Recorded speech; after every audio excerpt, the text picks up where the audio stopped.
January 2023, Belfast, Northern Ireland. Employees working at the Royal Mail distribution center in town are sorting the mail to go out later that day. Then, all at once, the machines slow down to a stop. Computers begin to shut down.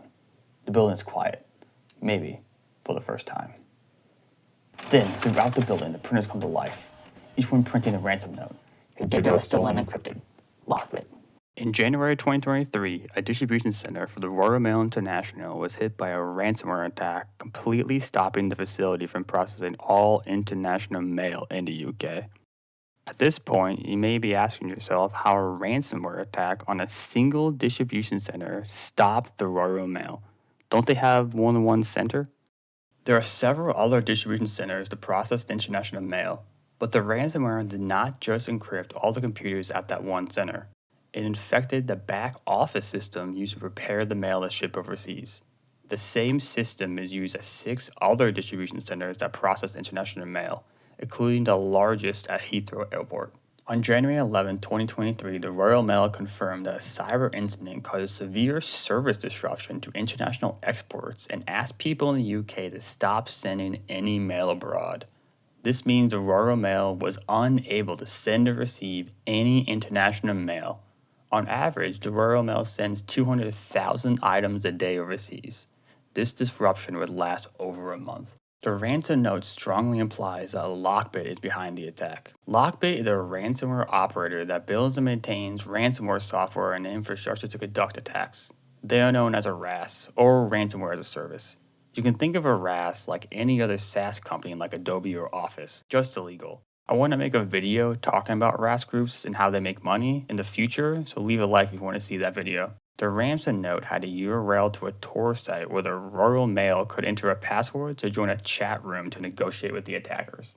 Bleeping Computer reached out to LockBit support, yes, ransomware groups do have support systems, to confirm that they were behind the attack, but the support said that their software was not used in the attack and blamed other threat actors for using a leaked version of their software. 2 days later, on January 14th, LockBit support confirmed to Bleeping Computer that their software was used and identified the affiliate who conducted the attack. For the rest of the video, we will call the attacker just LockBit.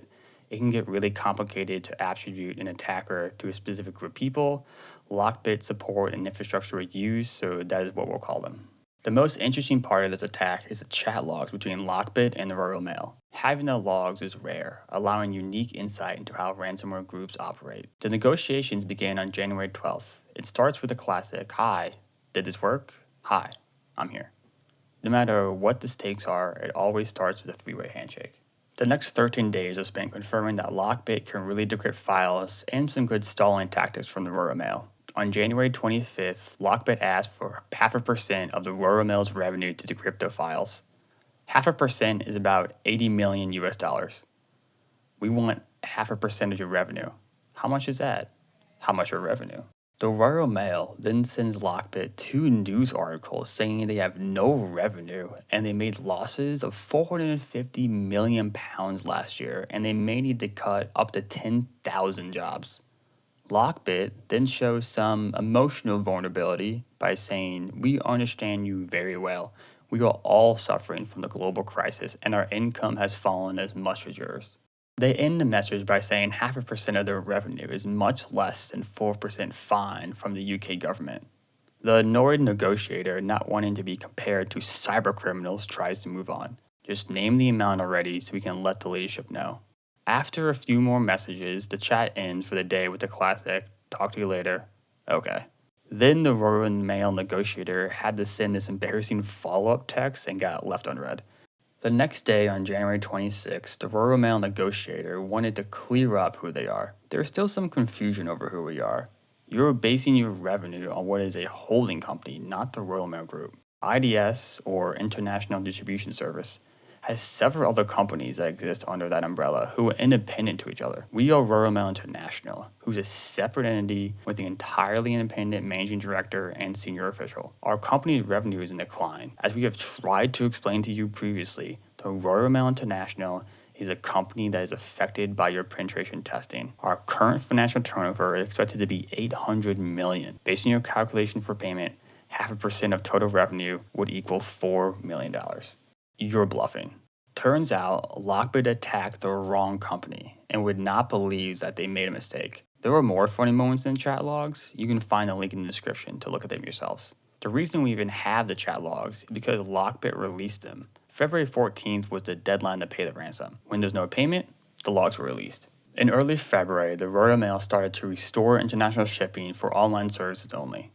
By February 23rd, the processing was close to normal volumes of international export mail, including processing mail dropped off of all 11,500 post offices around the UK.